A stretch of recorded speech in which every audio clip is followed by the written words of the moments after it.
रसोई में सिलेंडर नहीं, मेम साहब का आशिक है क्या?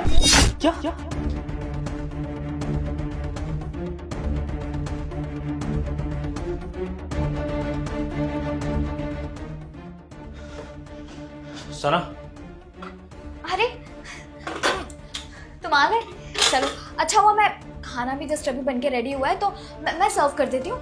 तुम जाके बैठो ना, किचन में क्यों आ गए डायरेक्ट? सना मुझे गैस लीक होने की स्मेल आ रही है। मुझे जरा सिलेंडर चेक करना है कबर्ड में। हटना जरा। अरे कैसी बात कर रहे हो, अभी खाना बनाया मैंने और मुझे तो कोई स्मेल नहीं आ रही ऐसी गैस की। लेकिन मुझे आ रही है, इसलिए मैं अपनी तसल्ली के लिए चेक करना चाहता हूँ कि गैस लीक हो रही है, क्या प्रॉब्लम है। तुम हटो, मेरे को चेक करना। तो हट। अरे क्यों सिलेंडर चेक करना है? तुम ऑफिस से आए हो, थके हुए हो, क्या फालतू की चीजें लेके बैठ गए हो? और मैं सुबह से घर पे हूँ, मुझे नहीं पता क्या कि घर पे सिलेंडर लीक हो रहा है या नहीं हो रहा है? हाँ सना, तुम मुझे सिलेंडर को छूने क्यों नहीं दे रही हो? कबर्ड में सिलेंडर ही रखा है या फिर कुछ और रखा है जिसे तुम छुपा रही हो और मैं उसे देख ना पाऊँ, ये तुम कोशिश कर रही हो? ये कैसी घटिया बात बोल रहे हो तुम? हाँ ये हमारा घर है, तुम्हारे और मेरे अलावा कोई नहीं रहता और बस कमला काम करती है। 3 ही लोग हैं घर में, चौथा कौन होगा? शक कर रहे हो तुम मुझ पे, इल्जाम लगा रहे हो? हाँ लगा रहा हूँ, इल्जाम लगाना पड़ेगा क्योंकि मुझे मेरी बीवी की हरकतें ठीक नहीं लग रही हैं। इस घर का मर्द हूँ मैं और मर्द होने के नाते मेरा फर्ज बनता है कि घर की हर चीज़ को मैं इंश्योर करूँ कि वो हमारे लिए सेफ है कि नहीं। तो मैं अपनी सेफ्टी पर्पज से चेक करना चाहता हूँ कि वो सिलेंडर में गैस लीक कर रही है कि नहीं, और तुम मुझे चेक नहीं करने दे रही हो, तो जिससे मुझे शक पैदा हो रहा है कि कोई गड़बड़ है।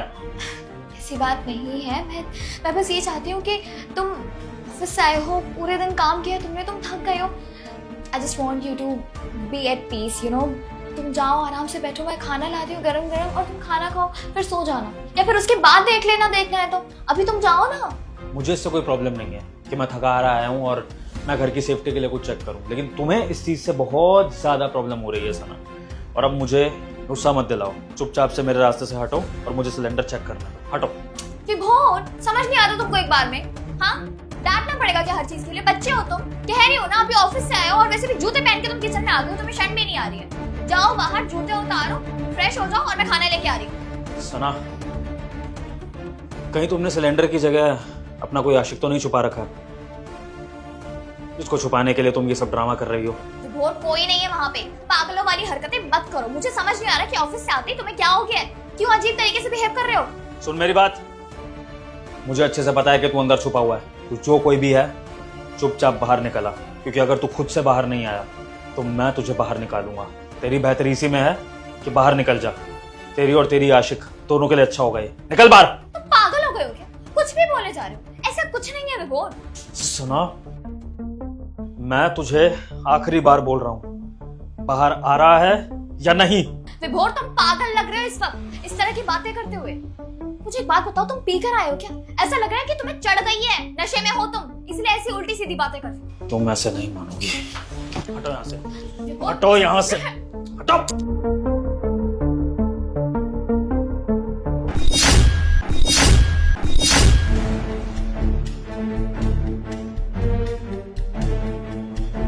बाहर निकल, निकल बाहर, निकल बाहर, निकल।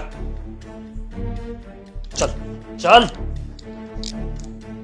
विभोर, विभोर, चल विभोर, चल। विभोर, क्या कर रहे हो तुम? छोड़ो उज्जवल को, दिमाग खराब हो गया है क्या? उज्जवल, अब इस लड़के का तुम्हें नाम भी पता है? अंदर तो तुम बड़ी कहानियां बना रही थी, बहुत बकवासें कर रही थी कि मैं नहीं जानती कौन है, तुमने पी रखी है, पागल हो गए हो क्या, मैं ऐसा करूंगी क्या। बहुत ऐसी इस तरह की बातें कर रही थी जैसे तुम बहुत ही सती सावित्री औरत हो। फिर इसका नाम कैसे पता?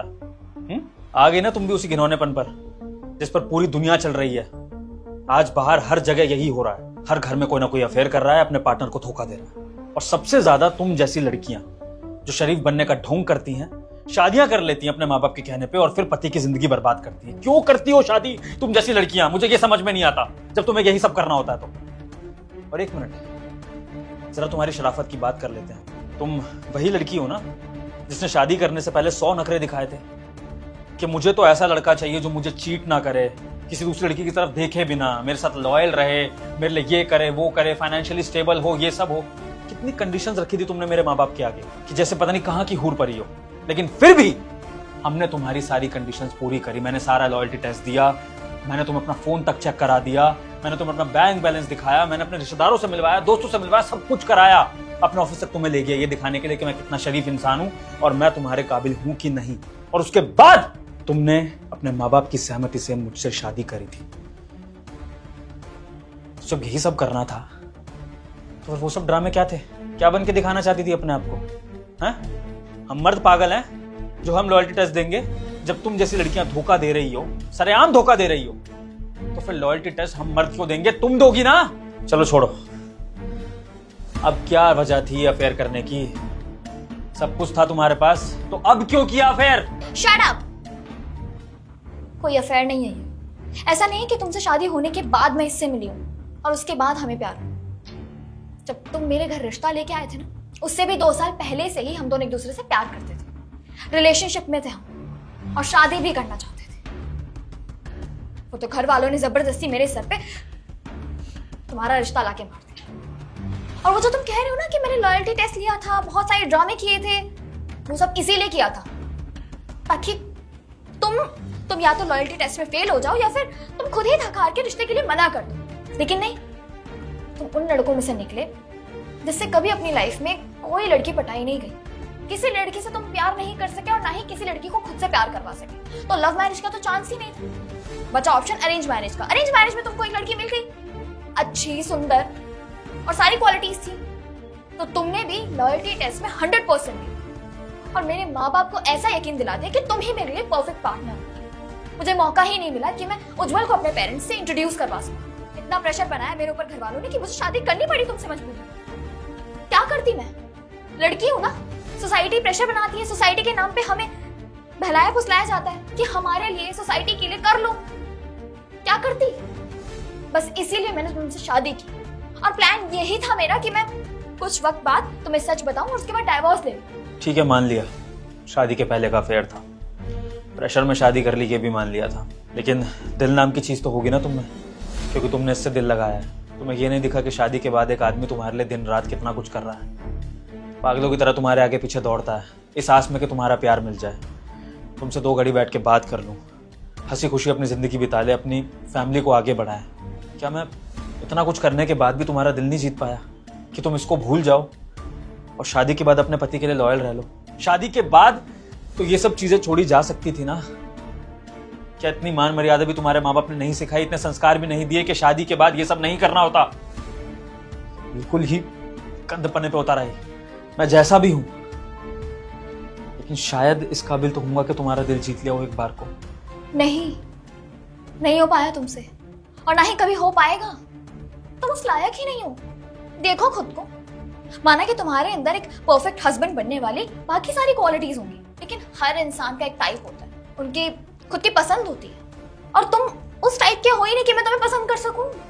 देखो अपने आप को, अपना पहनावा देखो, चश्मा देखो, ऐसे इतने सिंपल टाइप के बंदे से मैं कभी प्यार कर ही नहीं सकती। और वैसे भी ये कोई पुराना जमाना नहीं चल रहा, आज का जमाना है। शादी हो गई तो क्या हुआ, इसका मतलब ये थोड़ी है कि मैं कुछ नहीं कर सकती। किसी से प्यार करती हूँ तो उससे मिलूंगी, मैं करूंगी उसके साथ टाइम स्पेंड, जो मेरा दिल करेगा मैं वो करूंगी। तुम्हें जो करना है ना करो। और अब तो तुम्हें पता चल ही गया है ना, तो अब तुम्हारी नजरों के सामने मैं इसे घर पे बुलाऊंगी, तुम्हारे सामने बैठकर टाइम स्पेंड करूंगी, जो करना है सब करूंगी। तुम मुझे नहीं रोक सकते। तुम्हें तो पता ही होगा, अगर तुमने मेरे खिलाफ जाने की कोशिश की तो मैं अपने राइट्स का बहुत अच्छे से यूज कर सकती हूँ तुम्हारी खिलाफ। सुन लिया सासू माँ आपने? अपनी बेटी के अच्छे वचन, अपनी बेटी की अच्छी सोच। ये वही बेटी है ना आपकी जो शादी से पहले सती सावित्री बनने का नाटक कर रही थी, अपने आप को बहुत अच्छा दिखा रही थी, बहुत शरीफ दिखा रही थी। सुन लीजिए, आंखों पे पट्टी चढ़ा रखी थी आप लोगों ने इसके प्यार की, और ये आपको बचपन से ही धोखा देती आ रही होगी। जिस तरह की बातें कर रही है ना, मुझे लगता है कि बचपन से ही इसने ये सब हरकतें शुरू कर दी होंगी। स्कूल, कॉलेज, जॉब, हर जगह इसने यही सब किया होगा, तभी आज ये खुलेआम इस तरह की बातें कर रही है। पर कोई बात नहीं, आपकी बेटी है, आप जाने। मुझे फर्क नहीं पड़ता कि आपकी बेटी क्या बोलती है, क्या सोचती है, क्या करती है। वो आपकी बेटी की लाइफ है और वो आपकी टेंशन है। मेरा काम था आपको ये बताना कि ये सब कुछ जो आपकी बेटी ने बकवास करी है, ये सब कुछ मैंने रिकॉर्ड कर लिया है। अब ये जाएगा पुलिस स्टेशन और उसके बाद ये कोर्ट में जाएगा ताकि हमारा डिवोर्स हो बहुत अच्छे से और एलिमनी के नाम पर आपको और आपके खानदान को सिर्फ बदनामी नसीब हो। फोन रखता हूँ सासू माँ, मिलते हैं कोर्ट में। हैरान हो गई ना तुम्हारी माँ तक कैसे बातें पहुँचा दी मैंने।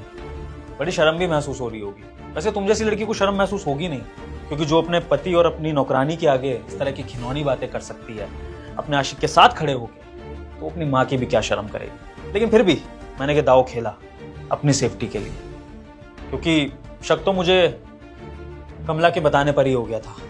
भगवान का लाख लाख शुक्र है कि मेरे पास एक लॉयल नौकरानी थी जिसने आज मुझे बचा लिया, वरना अगर इस घर में मैं अकेला रह रहा होता तुम्हारे भरोसे तो कोई बड़ी बात नहीं, तुम दोनों मिलके मुझे भी ड्रम में डाल देते या कुछ और कर देते मेरा। बहुत बहुत धन्यवाद आपका कमला जी, जो आपने मुझे बचा लिया। क्या है ना कि जब अपने ही भक्षक बन जाते हैं तो गैरों को आकर रक्षा करनी पड़ती है। क्या पता भगवान ने ही आपको मेरे लिए भेजा हो, मेरे कुछ अच्छे कर्म हो जो काम आ गए। और हाँ, क्या कह रही थी तुम? खुलेआम तुम इसके साथ इस घर में रहोगी और जो तुम्हारा मन करेगा वो करोगी? बिल्कुल भी नहीं। ये जो प्रूफ्स है ना मेरे पास, इसके भरोसे अब मैं कोर्ट तक जाऊंगा और तुम्हारी धज्जियां उड़ाऊंगा, और कल ही जाकर मैं ये सब कुछ सबमिट भी कर दूंगा। तो अगर कल से तुम और तुम्हारे आशिक इस घर में दिख भी गए ना, तो याद रखना ये पूरी सोसाइटी इकट्ठी कर लूंगा, और कोई बड़ी बात नहीं कि पुलिस तुम दोनों को डंडे मार के यहाँ से बाहर निकाले।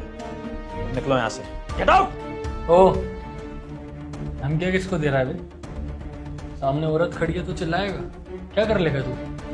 फिर ये हेकड़ी है ना, 1 मिनट में निकलवा दूंगा। अभी फोन करूंगा ना, 10 बंदे नीचे खड़े मिलेंगे। तू जानता नहीं है मुझे। बहुत गर्मी है ना तेरे में, दिखाइयो जब पुलिस के डंडे पड़ेंगे। और जो तू इतना चौड़ा हो रहा है ना, ये रिकॉर्डिंग तेरे घर भी जाएगी।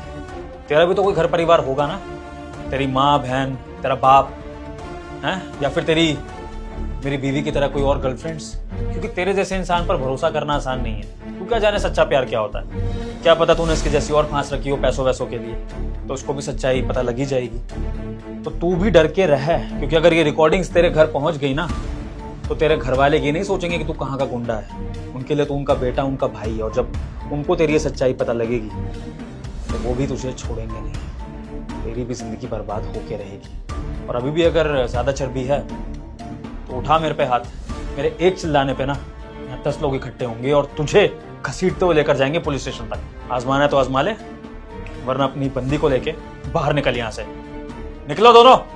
चलो सना।